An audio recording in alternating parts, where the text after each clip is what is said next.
Welcome to Moments of Clarity with Tiffany Werner, licensed mental health counselor in the state of Florida. Moments of Clarity's mission is to educate and end the stigma on mental health through the inspirational stories of our exceptional guests. You can join in the show by calling Tiffany toll-free at 866-826-1340 or on Facebook and Twitter at MOC with Tiffany. Now, here's Tiffany Werner. Hi, and thanks for listening. This is Moments of Clarity. My name is Tiffany Werner. I'm a licensed mental health counselor, and I'm your host. And I'm honored to have my guest today.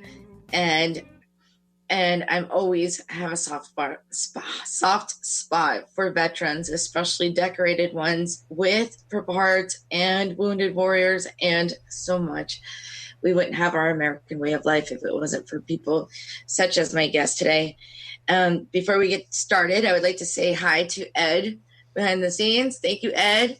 How are you? Oh, hi. Yeah, we took a little bit. We're kind of getting... I was down the last song. My next option was to start singing, so you're just lucky. Well, you could have played the theme song for Moments of Clarity, too. How many times? I love you, Ed. As many times as it takes, Joe. It's my hour. There you go. No, I'm very, very honored to have our guest today, and thank you for taking the time to give us a chance to try to get this going. You can't control live radio or the internet but we'll get it going.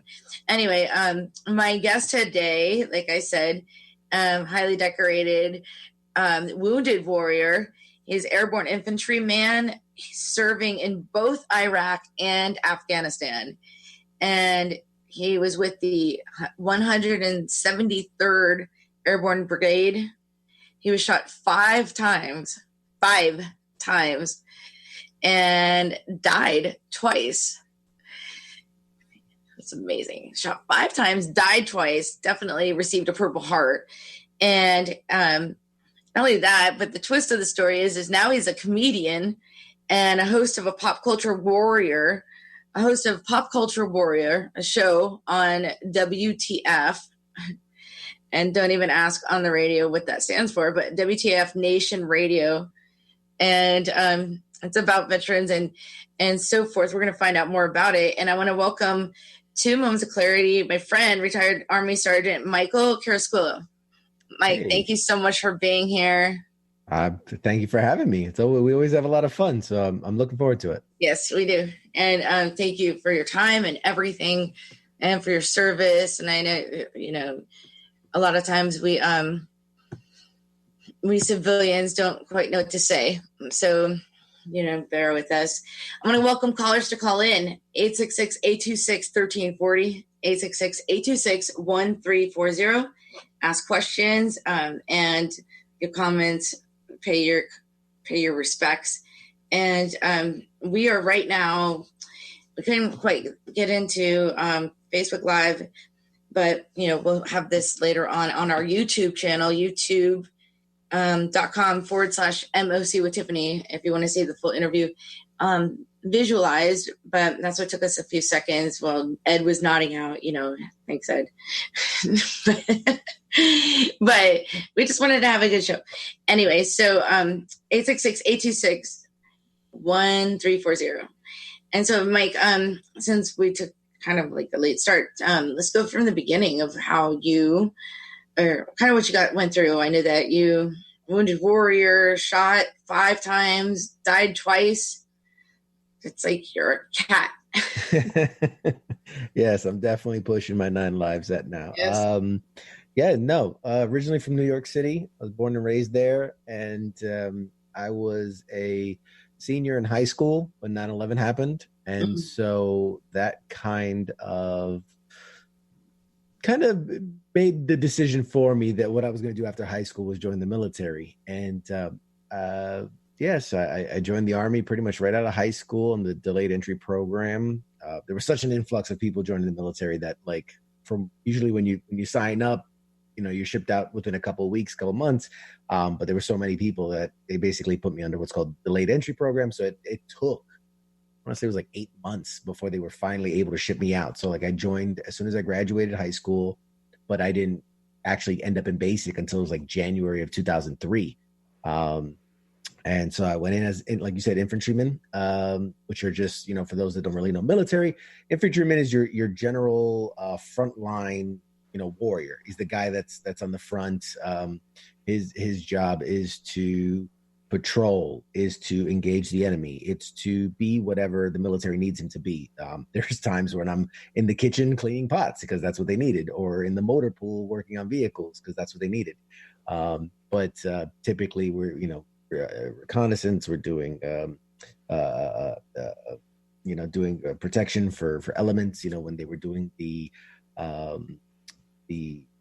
democratic process in Iraq and they were doing the voting, we were doing security. So, route clearing and anything and everything is what the infantry does.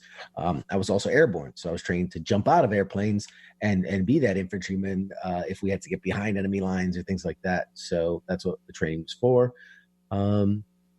So right out of airborne school, or basic, advanced school, and then airborne school, I got stationed with the 173rd. They're based out of Vicenza, Italy. So it was a great, it's a dream gig in that, you're deployed in one of the, in my opinion, one of the greatest places on earth. Beautiful country, great food, lots of history, and I was part of an amazing unit that was really, the tip of the spear, right? So the idea is being stationed halfway around the world. If something kind of kicks off, by the time you would mobilize a unit here in the States, and then fly them across the world, well, we're already halfway there. Right. So we were kind of a specialized fighting force. We were on a 2-hour call time. So at any minute, if we got a phone call within 2 hours, we're on a plane headed to wherever in the world we needed to go. So we were in Iraq in 2003. We were the unit that jumped into Iraq with the first airborne unit since the Vietnam War.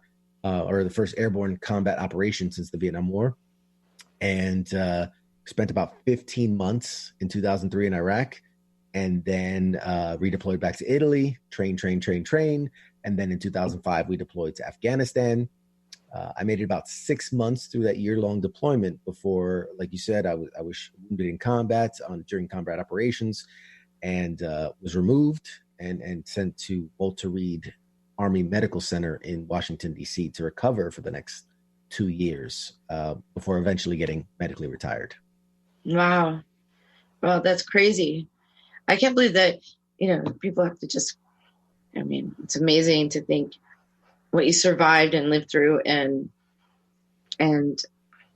still standing, Yeah. That's, we joke in the military. We get put through some very difficult situations, and really the only two ways to kind of deal with it are you're going to laugh about it or you're going to cry about it. Really that's, it's got to go somewhere. Those emotions and those experiences have to kind of bottle up or kind of, explode out in one way or the other. So I always chose to laugh about it. Well, yeah, there's definitely healing through post-traumatic stress. And I think that, it's silly to think that you should experience all that stuff without having some sort of mental anguish or trauma from it.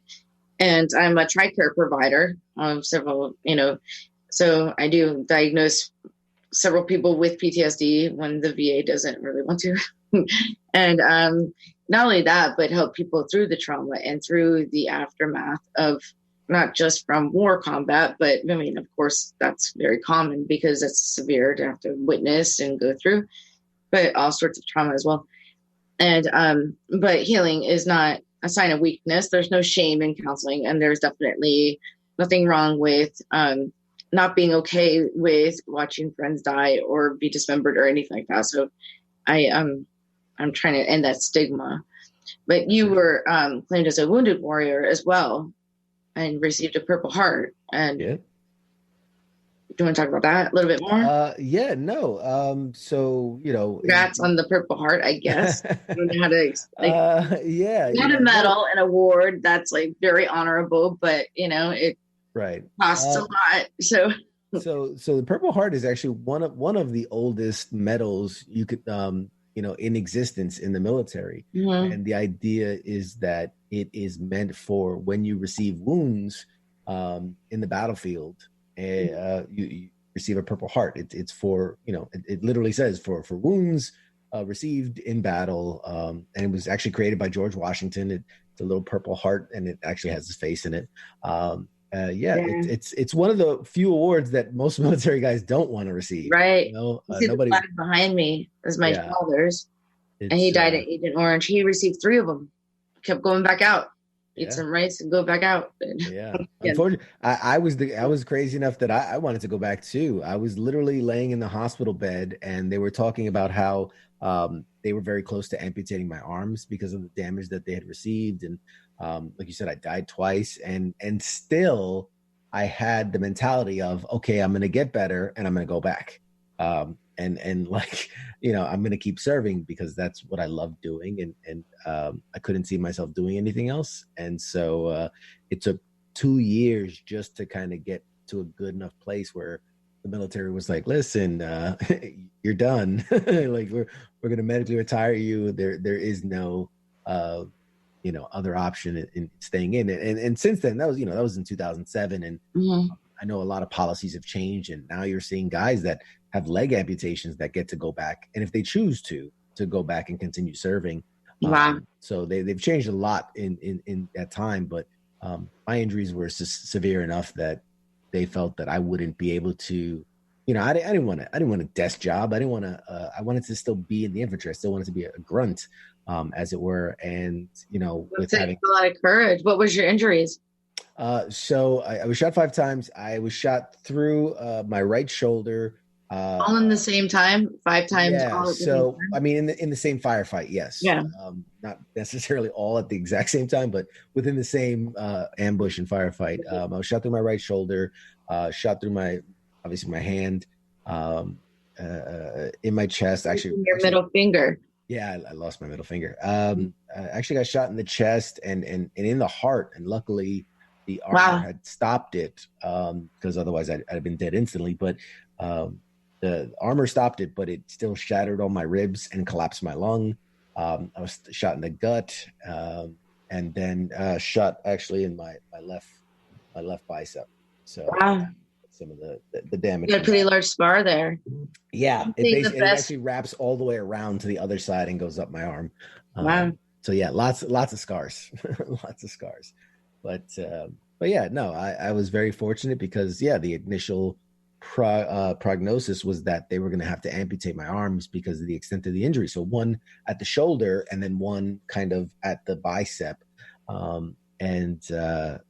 It was pretty bad, and just really great surgeons, really great nurses, great physical therapists, and just very lucky that I healed well. I still have a lot of injuries. I still have a lot of nerve damage and restriction of movement because of, just the way I was kind of put back together.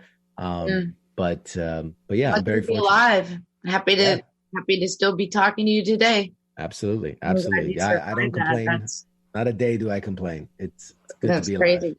It's crazy that it's crazy to experience any life-threatening situation, but I mean, you're here for a reason. It's almost like divine intervention. If you saw in Pulp Fiction, those bullets missing.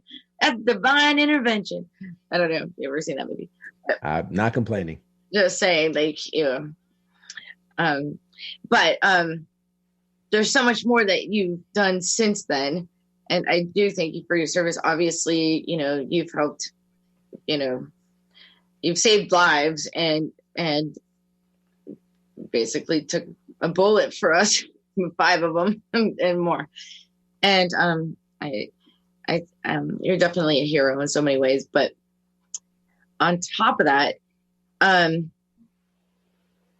want to hear what's going on after what happened after your service. But first, it's time for us to take our break, and we will.